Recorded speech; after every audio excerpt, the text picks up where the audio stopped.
escolhemos um tema chamado Jesus, o grande psicoterapeuta.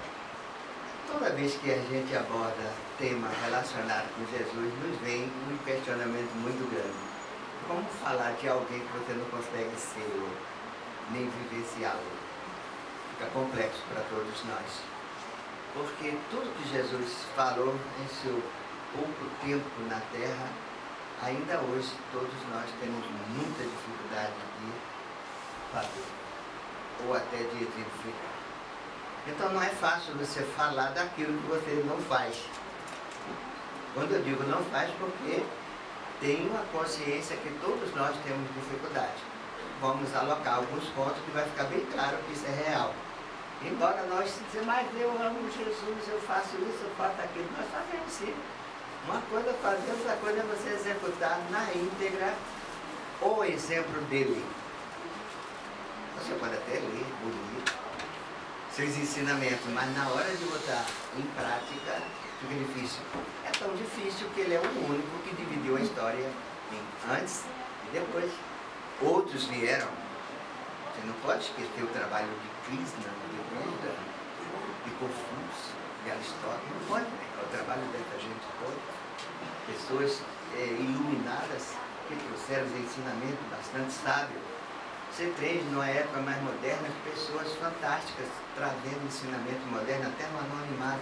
Mas Jesus conseguiu separar antes e depois. E mais nenhum outro. Você pode negar o trabalho de Maomé, através do Alcorão, não dessas coisas que estão por aí hoje. Respeitamos, mas não tem nada a ver com o que Maomé pregava. Quem lê vai entender exatamente isso. E alguns pregadores, até de Maomé mesmo, do islamismo, chegam a dizer claramente que isso que está aí não é o islamismo, não. Eles dizem, minha até reconforta isso, saber que os pregadores da palavra de Maomé não têm essa visão tão distorcida, como distorcer a de Jesus também, né? Vamos e convenhamos, não podia ser diferente. A doutrina me mostra uma coisa, eu sou seguidor, faço outra. Isso ocorre.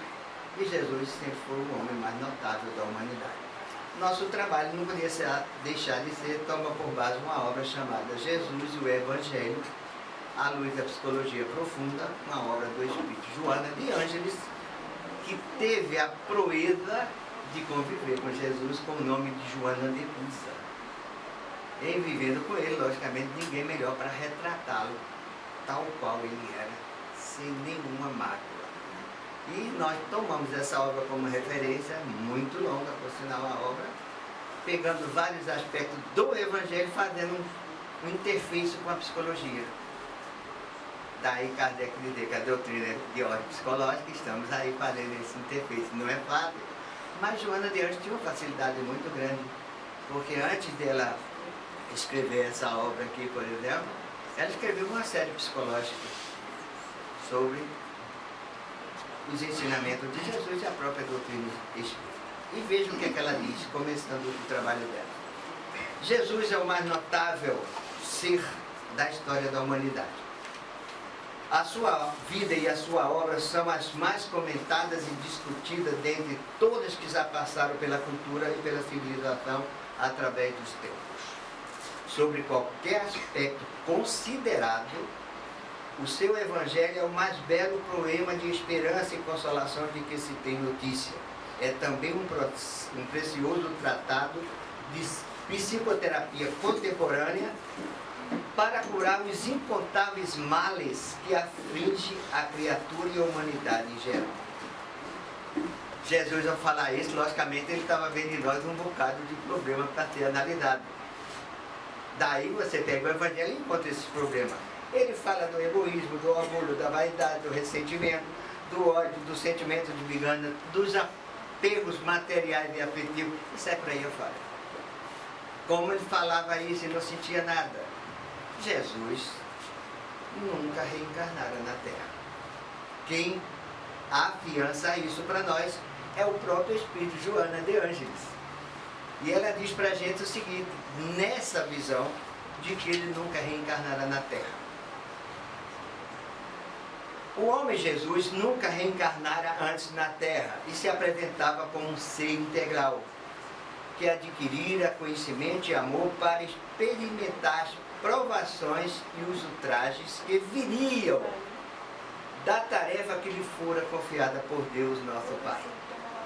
Atualmente, Jesus é administrador e condutor do planeta Terra.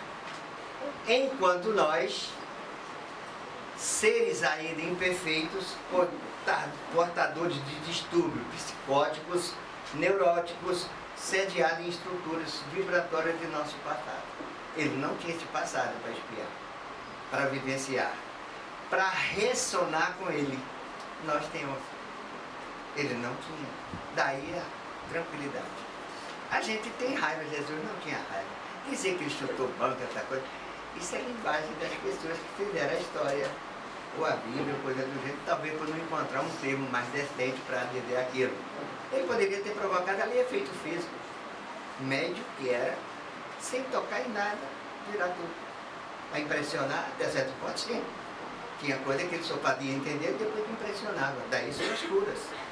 Daí suas curas. Porque era a forma dele mostrar que ele tinha um pouco mais de poder do que todos aqueles que até então tinham chegado ali. Ele tinha que impressionar. Aí, não, Jesus bateu, deu pontapé, fez. Não, isso não é coisa de Jesus. Jesus era um homem de paz, era um homem de amor. Ele não ia fazer uma coisa dela. Mas a narrativa, transcendendo a sua capacidade, chega até nós com nossa pobreza de linguagem, dizendo que ele fez isso e aquilo. Mas não é bem assim que ocorre. Esses valores, logicamente, hoje em nós são fatores carentes de quê? De trabalho moral. Esses valores, todo dia que nós falamos orgulho, essa coisa toda, e ele sabia que nós tínhamos essa necessidade. Você imagina o comportamento do Pedro? Você já leu sobre Pedro? Tem diferença Pedro de nós? Nenhuma. Nenhuma. Quando a gente pega um exemplo de Pedro, por exemplo, respondendo a Jesus sobre aquela senhora que o tocou e foi curada, e Jesus diz para Pedro, sinto que saiu de mim virtudes. Mas antes ele perguntou para Pedro, Pedro, quem me tocou? E quer que Pedro responda? Não, minha gente. O senhor acha que eu tenho condições de responder com tanta gente ao seu redor? Coisa bem parecida conosco. Aquele outro que tenta esbofetear alguma coisa, Pedro vai lá, corta a orelha do homem. Tudo parecido conosco, ou seja, tudo imediatista, ainda usando de violência e tal coisa. E Jesus convivia com tudo isso de forma suave, de forma serena. Sempre positivo, jamais tinha doença. Não tem notícia em obra nenhuma de que Jesus adoecera. Isso nos chama a atenção. Não é o nosso caso. Imaginar Jesus produzindo elétron negativo? Nunca. Mas a gente produz a toda hora. Aí eu sempre faço a mesma pergunta. Parece até repetitivo demais quando a gente está palestrando. Quem não teve uma raivinha essa semana? Se não tiver, está quase de anos. É assim mesmo, porque nós estamos nesse nível, estamos aprendendo a conviver conosco mesmo. Primeiro conosco. Porque se eu não aprender a conviver comigo, eu vou aprender a conviver com o outro como? Se eu não tenho amor para mim, eu vou ter para dar o quê? Eu só dou o que eu tenho. Se eu não tenho para mim, não vou ter para ninguém. Então Jesus tinha tudo isso, era sereno, tranquilo. E era um psicoterapeuta. Chegava, mandava acalmar, fala para o que tu vieste, olha, coisa bem suave, sabia das coisas antecipadamente. Na hora que ele foi traído, essa frase é dita. Sabia que Judas ia trair porque estava no inconsciente profundo dele, ele tinha presciência das coisas. Disse para Judas, fala para o que tu vieste, ou seja, só diz isso, quem sabe o que você vai dizer. Ele sabia que Judas dizia alguma coisa, em sua fraqueza, ele devia fazer alguma coisa com ele. E continua. O Espírito de Joana de Ângeles diz ainda para a gente, incompreendido, Jesus incompreendido, assediado pela astúcia, vitimado pela perversidade, jamais se deixou atemorizar ou desviar do objetivo para o qual viera. Ele não saía. Ele silenciava diante de algumas situações. Nós vamos ver alguns tópicos sobre isso. Conseguia até perturbar a astúcia de seus adversários incrementes com suas respostas sábias e lúcidas, fundamentadas sempre na ideia do reino de Deus. O que chocava mais as pessoas que conviviam com ele é que ele não assumia a ideia dele estar aqui permanentemente. Ele gente sempre dizia que o meu reino não é deste mundo. Isso chocava muita gente. Nós vamos ver na hora que ele é afrontado sobre isso. Ele é afrontado toda hora sobre essa postura dele, porque não é fácil não você conviver com um homem como Jesus naquela época. Não pense que era fácil não. Quando você começa a fazer uma leitura das leis mosaicas, que significaria mais ou menos as nossas leis civis hoje aqui no Brasil, ou no mundo, você entende que não era fácil para Jesus conviver com aquilo. E tem passagens que demonstram isso claramente. Sua proposta de reeducação sempre visava a reabilitação interior. Por isso trazia uma nova versão da realidade, não mais centrada no homem. Toda a realidade que Jesus não trazia era centrada no Espírito. E a doença no homem é o quê? Consequência da desarmonia do Espírito. Então ele centrava no Espírito. Consciente que tudo que acontecia no homem, primeiro acontecia no Espírito, que animava aquela matéria, que animava aquele corpo. Esse pensamento de Jesus alterava a estrutura da justiça até então reinante. Como assim? Porque não tratava mais de punitiva, destrutiva, e sim educativa, reabilitadora. Isso faz mudança? Faz. O que era que reinava quando Jesus veio à Terra? O Código de Hammurabi, as leis mosaicas bastante fortes. E ele tentou dar uma nova visão de tudo isso, uma nova leitura em tudo isso. É fácil você fazer uma leitura dessa com pessoas que não têm ainda uma capacidade intelectiva de assimilar tudo isso. A época de Jesus tinha duas classes sociais, uma que comandava, outra que era comandada. Uma que não sabia, outra que não sabia de nada. Era mais ou menos esse o perfil da sociedade reinante. E isso aqui que nós estamos falando está na história. Não é só a visão religiosa do processo, não. Vamos tentar enveredar pela história, pela sociologia do processo, você vai encontrar informações bastante ricas sobre isso. E deixou para a gente diretrizes, em cima dessa visão da psicologia, deixou diretrizes fantásticas, que até hoje nós temos muita dificuldade de obedecer, mas temos mesmo, e nós vamos citar aqui, vocês vão ver que nós temos. Primeira dela, ele encontra dentro das leis mosaicas: amarás teu amigo e odiarás teus. Já pensou como está parecido com hoje ainda? 2500 anos depois. Ou tem diferença? Não tem diferença. Quem é que tem capacidade de hoje de deliberadamente abraçar o inimigo? Pouquíssimas pessoas. Pouquíssimas pessoas teriam condições de fazer isso. E ele chega, pega isso tudo estruturado socialmente. A lei existe, cumpra-te. A lei existe, cumpra-te. Ame teu amigo, odeie seu inimigo. Veja o que ele trouxe de presente para a gente. Eu digo presente porque é uma mudança radical em toda a psicologia da relação humana. Ele diz: amemos os nossos inimigos, oremos pelos que nos perseguem e nos caluniam. Alguém fala mal a você hoje, você vai o quê? Vá com Deus, que Deus te abençoe, meu filho. Que Deus te proteja. Não é assim que ele faz hoje? Quem disse isso? Não, a gente não faz isso não. Quando alguém nos fere, a gente solta tudo que não deve, tudo que é impropério, porque nós estamos o quê? Ainda alicerçados naquela estrutura lá do tempo de Hammurabi ainda. Somos viajantes do tempo. Somos viajantes do tempo, não esqueçamos disso não.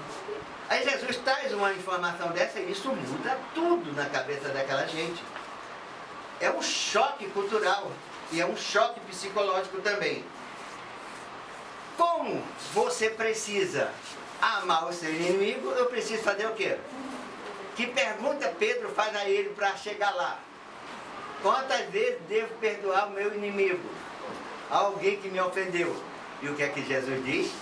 70 vezes 7 vezes. Quando você faz uma coisa de forma repetida, você cria o quê? Isso mesmo. Ele estava dizendo para Pedro que Pedro deveria ter o hábito de perdoar. E será que Pedro tinha pelos comportamentos dele até então? Com certeza não. E nós temos? Vamos ver se nós temos? Quando a gente está andando na rua aqui de carro, tranquilo, sereno, alguém dá uma entrada daquela violenta na frente da gente, o que é que a gente diz para ele? Não diga não. Não digo não. Lógico que a gente não tem capacidade ainda de, quem sabe, pedir até o anjo de guarda que proteja aquele irmão que deve estar com alguma dificuldade. Porque ninguém faz as coisas de graça. Tem uma razão de ser. Até a ignorância dele é uma razão de ser. Até a ignorância dele é uma razão de ser. E a gente tem que respeitar. Porque ele não atingiu o grau de compreensão ainda. Mas a gente não atingiu também ainda o grau de compreensão de respeitar esse tipo de coisa. A gente reage tal qual está agindo. Falando do perdão, ele disse que o perdão é uma necessidade essencial para todo espírito. Por quê? Perdoar os nossos irmãos, não importa quantas vezes ele tenha nos atingido. Ele disse isso para Pedro. Imagina a cabeça de Pedro na época. Imagina a cabeça de Pedro. Você pega um irmãozinho seu dentro de casa, uma criança, filho nosso, dentro de casa brigando, manda ele pedir desculpa para o outro. Desculpa, não é perdão não. É a antessala do perdão. Peça desculpa, o que é que ele faz? Parece que trava. Fecho. Dificuldade, você vê logo na criança. Por quê? Ali tem uma criança? Não. Jesus entrou no espírito, ali tem um espírito. Décadas, milênios, sei lá. Décadas, milênios. Então ele está ali, aprendendo. Aí o papel do pai e da mãe tem um fator determinante. Ele começa a demonstrar pelo exemplo e o filho vai ver que o exemplo vai servir para ele. Não adianta impor que ele não vai fazer imposto. Se ele fizer imposto e não ver no pai o exemplo, ele vai fazer o quê? O senhor não vai estar pedindo para o padre.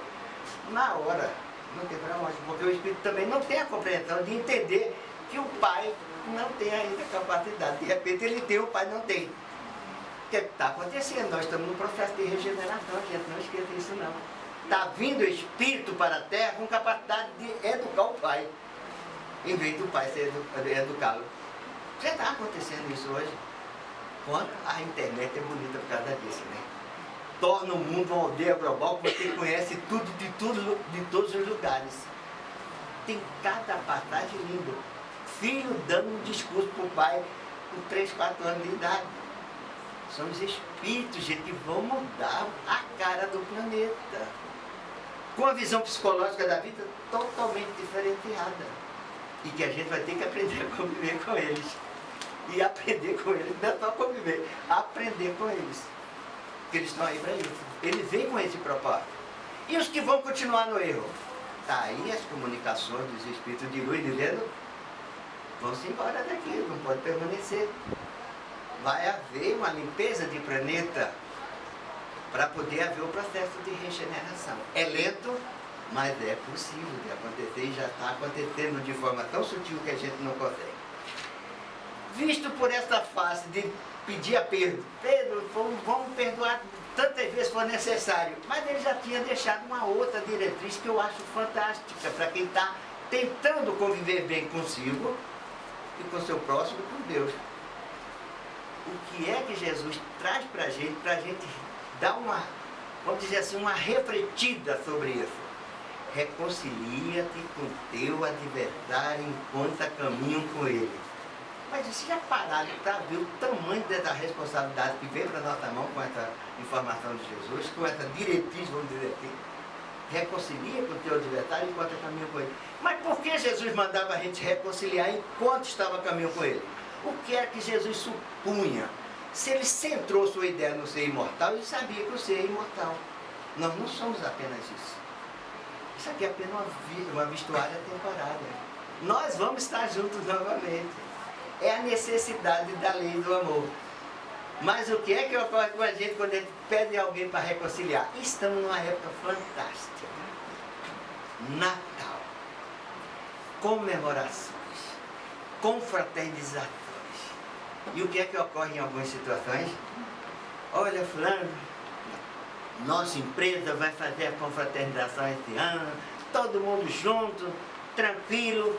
Aí aparece alguém lá na retaguarda e faz, fulano vai. Já ouviram isso em algum filme, né? Em filme, só em filme. Fulano vai. Se ele for, não vou não. Ou seja, não tem Natal no coração dele ainda não. Não tem. Por incapacidade de reconciliação, não tem. E ainda tem os que diz que faz. Não, mas eu comigo é tudo diferente. Eu faço, eu perdoo tudo. Agora, eu só não quero que ele não apareça mais na minha frente. Que perdão é esse? De reconciliação é essa. E a gente vê isso com tanta naturalidade que a gente diz, meu Deus do céu, nós não estamos assim mesmo. Estamos sim. Não se assuste que isso parta de um filho, de um pai, de um irmão, de um colega de trabalho. Aonde quer que esteja, isso acontece. Porque nós estamos ainda no processo de aprendizado coletivo. Eu aprendo com o meu erro, aprendo com o seu erro, aprendo os dois, tem um que não está sabendo de erro de ninguém, acabou-se, vamos embora. Mas se você já tem a capacidade de fazer alguma coisa, faça você. Ainda tem um que diz, eu vou perdoar nada, ele não aceita. Isso mesmo, eu não vou não, porque ele não aceita. Emmanuel, lá no livro Consolador, diz, faça a sua parte, filho de Deus. Emmanuel, lá no Consolador, faz sua parte. Se ele não aceitar, o problema dele não é seu. Mas tem gente que tem dificuldade grandiosa de fazer isso. E quando consegue, o que é que você escuta dessa pessoa? Fulano. Papo mais ou menos assim, fulano. Eu tive um papo sério com fulano, tirei um peso da minha consciência. Assim mesmo. Ou seja, essas coisas pesam no nosso inconsciente. Pesa e pesa na nossa consciência. Quando você se vê livre, maravilhoso, olha que maravilha. Não estou mais com problema com aquele cabra, eu ainda vi numa linguagem bem nossa nordestina. Lógico, gente, que essa coisa demanda tempo, você vai amadurecendo. Reconciliar com alguém demanda tempo e postura, porque vai mexer em orgulho, vai mexer em vaidade. E o que é que a sociedade diz pra gente? Veja a sociedade doente, o que é que diz pra gente. Tu vai te rebaixar, hein? Você já ouviu isso em algum lugar? Mas como você mudar comportamento diante de uma situação social dessa? Se a própria sociedade te leva para a violência, te convida a fazer violência, como fazer isso? Mas impõe, chega a dizer, pelo amor de Deus, meu filho, não se rebaixe desse jeito. É rebaixar, não pode ser assim não. Meu filho, no colégio, meu filho, não traga desaforo para casa. Até pouco tempo isso era a coisa mais comum do mundo. Está ensinando o filho a ser o quê? Violento, não perdoar nada. Mas isso era a coisa mais comum. E quando chegava em casa apanhado, aí o epílogo. Apanhou lá, não revidou não, vai apanhar aqui de novo. Aí fica difícil para você deixar de ser violento e ser uma pessoa amável. Não fica difícil para você aprender a ser amável? Dentro de uma conjuntura dessa, eu estou trazendo isso, gente, que isso aqui é o nosso dia a dia. Queiramos ou não. Falar aqui bonito, porque não vai resolver o que vai resolver, o que vai entrar aqui, que eu vivenciei, que eu vi o vizinho fazer. O que eu fiz. Fica tudo mais fácil. Ensinar idoneidade aos filhos. Olha que coisa bonita. Tem uma família toda idônea, moralmente perfeita. Aí chega um determinado momento, atos simples. Atos simples. O telefone toca. Estou meio cansado, chegou do trabalho meio estrupiado, diz que eu não estou. Você vai ensinar a moral para o seu filho como, pelo amor de Deus? É um ato simples, mas você está ensinando a ele a mentir. Gente, são coisas dessa natureza que Jesus traz para a gente, em forma da psicologia, que você tem que manter o quê? Conhecereis a verdade e a vida, ela vos libertará. E ele por aí mentindo, querendo coisa como? Consertar o mundo como desse jeito? Se eu não me conserto primeiro. E eu, como exemplo, não sou exemplo. Fica difícil, às vezes, não fica não? E são atitudes simples, que você nem se apercebe. Faz com tanta naturalidade que se torna normal. Tanta naturalidade. Continuando. Não revidemos o mal com o mal. Diz Joana pra gente, uma das necessidades primordiais da vida é a busca da harmonia plena, do equilíbrio, do amor a si mesmo, ao próximo e a Deus. Qualquer desvio do sentimento do amor gera-se desequilíbrio, que nos afeta o processo de evolução. E fecha, todos quantos revidam ao mal tornam-se vítimas de si mesmo. A gente pensa, já viu uma pessoa emocionalmente perturbada a pensar? Me aponte uma. Nós temos duas vertentes, razão e emoção. Quando eu ajo dentro da razão, tudo dá certinho, ou não? Mas quando eu ajo em cima da emoção, a emoção, gente, é irracional. Daniel Goleman escreveu um livro, Inteligência Emocional, que ele diz que o ser perturbado emocionalmente tem pouquíssima diferença de um animal e talvez ganhe dele. Como? Porque vai fazer tudo planejado, tudo pensado, e o animal é instinto. E instinto é defesa natural. Ele não acredita que ele é agredir, ele quer se defender. Veja como as coisas mudam.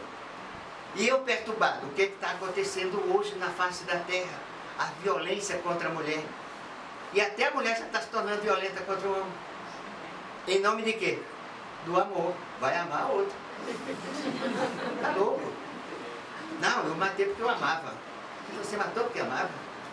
Você está maluco? Você já viu o conceito de matar, rimar com, pode até rimar com amar, mas nada correto. Mas é em nome de quê? Aí já entra outro elemento, é a posse. O homem não sabe conviver. Quando o Espírito Joana de Ângeles, em uma de suas obras, disse uma definição sobre o amor, bastante interessante, que até hoje me reflete a cabeça. Eu fico dizendo, meu Deus, quando é que eu vou chegar lá? Veja a frase que ela traz para a gente, o pensamento. Amar é deixar o outro livre para exercer seu livre-arbítrio. A gente faz exatamente isso, não é não? Tu é minha, tu é meu. E se não for, não será? Aí é posse pura, é dois. Não é amor. E Jesus mostra que amar é a base de tudo, é o essencial, ele disse lá atrás. Que amar é o essencial e a gente consegue. A gente consegue possuir o outro, trocar sentimentos. Se tu me amar, eu te amo. Se não amar, eu não quero nem te ver. Olha que loucura. Que amor maluco nós estamos vivenciando. Mas é o nosso estágio. Não adianta você querer evoluir de um dia para outro, dar pulo na escala de desenvolvimento. Não dá. É tudo lentamente. Você vai mudando a cabeça, vai mudando a forma de ver, vai vendo que amar é algo muito mais sublime e não apenas troca de sentimento. Mas isso é um processo lento para você. Talvez eu chegue até pensando, depois que eu li essa frase, eu digo, eu devo estar fazendo pré-mobral para a próxima encarnação. Depois dessa, com certeza. Porque o conceito que nos chegou de amor é totalmente diferente. E é o que é consumido na sociedade, da qual nós fazemos parte. E até construímos esse tipo de exemplo. E está cada vez mais terrível. Está cada vez mais terrível. As pessoas dizendo que amam e estão matando em nome do amor. Como já mataram em nome do Cristo. Como já mataram e estão matando ainda em nome de Maomé. Então você vê quanta incompreensão nós temos ainda, quanta coisa que nós temos que trabalhar em nossas consciências. Agora isso o quê? É um passado. Está lá dentro, você não muda. Se mudasse eu não tinha nunca uma melancolia. Faço tudo certinho, de repente, estado de melancolia. Mas eu não fiz nada. Eu até filmei o Evangelho ontem à noite, tão bonitinho. Fui dormir e me acordei melancólico. O que aconteceu? Deve ter sido uma partidinha do seu passado que adentrou no seu presente durante a noite. Ou alguma visita que você fez no outro lado. E encontrou com quem não deveria encontrar. Ou deveria até. Porque a gente pode botar uma coisa na nossa cabeça. Ou vocês pensam que os processos obsessivos que nós estamos com eles aqui, eles se acabam aqui mesmo? Quantos de nós somos tirados do corpo à noite e levados para conversar com o nosso desafeto? Fica algumas informações, de forma inconsciente, mas fica, que você teve um papo com uma coisa meio estranha, com alguém que não aceitava muito suas ideias, mas é o princípio de quê? Da reconciliação. Jesus pediu que fizesse enquanto a caminho. Você não fez, está sendo chamado agora lá em cima. Eu digo lá em cima porque pode ser em qualquer outro local, que o mundo não é só lá em cima. Então a gente tem que começar a entender que essas coisas funcionam dessa maneira. Meu reino não é deste mundo, como Jesus traz essa informação para a gente. Disse Jesus, o mundo examinado sob a... Disse João, melhor dizendo. Jesus examinado sob a ótica teológica e a psicologia profunda, é um educandário de desenvolvimento dos recursos espirituais do ser em trânsito para o reino do céu. A felicidade maior é essa, que a gente está fazendo isso tudo, caminhando para o reino do céu. Por quê? todo dia nós seremos anjos. Quando? Não bote na conta não, porque não tem maquinazinha que faça a conta. Mas todos nós vamos ser anjos um dia. Estamos trabalhando para isso? Estamos sim trabalhando. Quando você está aqui dentro e começa a internalizar novas informações, você já está trabalhando nessa direção. Por que não? Estou trabalhando nessa direção. Tem que ter consciência que está fazendo. Porque se você não tiver consciência do que está fazendo, quem é que vai dar essa consciência para você? Quem é que vai mudar você? Se você não começar, você mesmo mudar agora. Paz nos seria acrescido pela misericórdia de Deus, nosso Pai. O que é que a gente faz? Não diga nada. A gente faz tudo ao contrário. Quando dá errado, aí vai buscar apoio. Não é assim que ele faz? A gente faz tudo voltado para o material. Tudo, sem exceção. No trabalho. Por que é que a gente chega... Será que a gente teria uma capacidade dessa num processo de concorrência profissional? Vá, meu irmão, você tem mais jeito para esse carro. É preferível que seja você. Não é assim que a gente faz? É não, você sai da frente. Eu quero primeiro o material. Você está buscando primeiro o reino do céu? Tá não. Porque se você tivesse, você ia tentar numa relação não afetiva, que não precisaria chegar tanto, mas numa relação muito mais humanizada, e dizer, se você tem condições, fica você mesmo. Eu tenho um colega, gente, que estava saindo da empresa onde estava trabalhando, aposentado. E ele já tinha trabalhado com a cabeça dele que ia se aposentar. E apareceu uma viagem internacional para ele fazer. Ele, então gerente, ia fazer a viagem internacional. A última, olha, saindo aposentado, que coisa bonita. Esse colega, mostrando desprendimento, disse, quem vai ser meu futuro substituto. Sabe o que aconteceu? Quase que mataram ele. Os colegas de gerente de outros departamentos quase que mataram, chamaram de louco e tudo mais que tinha direito. Mas não é bonito o gesto dele? Não é bonito? Eu posso fazer, você pode? Pode. É questão de determinação. Na hora que você entender que a vida não é essa coisa aqui, ela transcende isso aqui, você tem um passageiro com uma topada bota a gente de volta, gente. Não esqueça disso não. Uma topada bota a gente de volta. Por isso que ele tem que estar consciente disso tudo. Buscasse primeiro o reino do céu.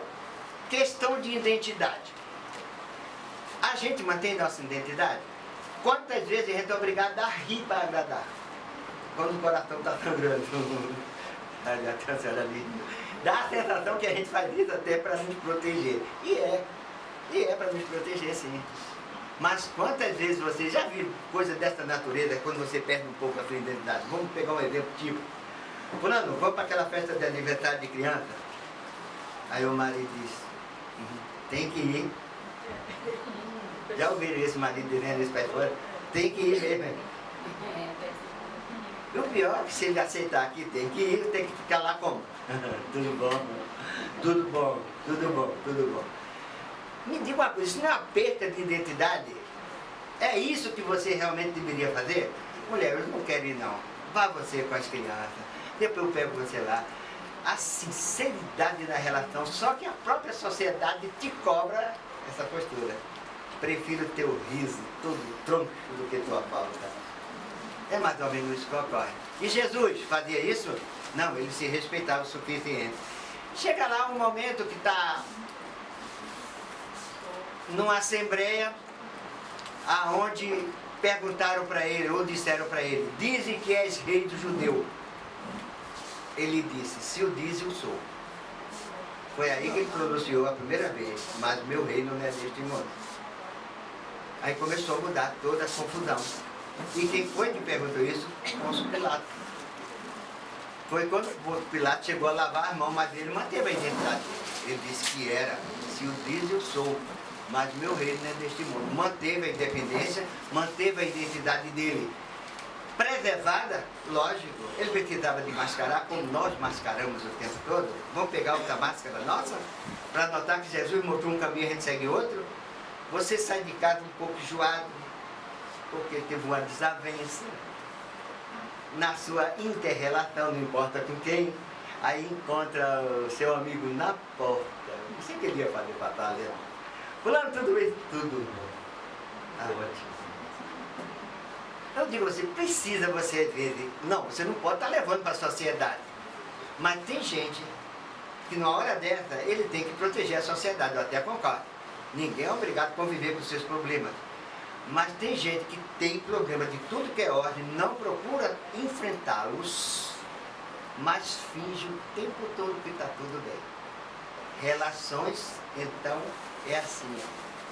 Não dá, vamos jogar sério.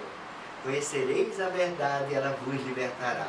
Já pensou a gente chegar a um estágio de falar seriamente um no olho do outro? Olha, até aqui foi ótimo. Daqui para frente ele não vai perder nem estragar a nossa reencarnação. Muitos casos, às vezes, são resolvidos amigavelmente numa relação conturbada, quando você usa o quê? A sinceridade, a sua identidade real. Protege a do parceiro e protege a sua. E a gente anda por aí nos enganando e enganando a todos. Porque o primeiro que tem enganado é você mesmo. Eu estou citando coisas, né, convidando vocês a sair daqui, né? Chegar em casa, eu vou acabar o meu, já que está rindo. Não é nada disso que eu estou dizendo. Pelo amor de Deus. Eu estou dizendo para vocês têm que usar o máximo de realidade na sua identidade, para ela não ser conturbada por máscaras, que não atendem nem a você, nem a própria sociedade. Porque lá no fundo a sociedade vai chegar um dia e vai dizer, mas não, tu viveu esse tempo todo nessas condições, tu és um herói. Termina sendo herói, veja só que loucura. Termina sendo herói. E aqueles que estão cansados? Jesus percebe que não é fácil você conviver com tanta conturbação, com tanto atrito, com tantas aflições.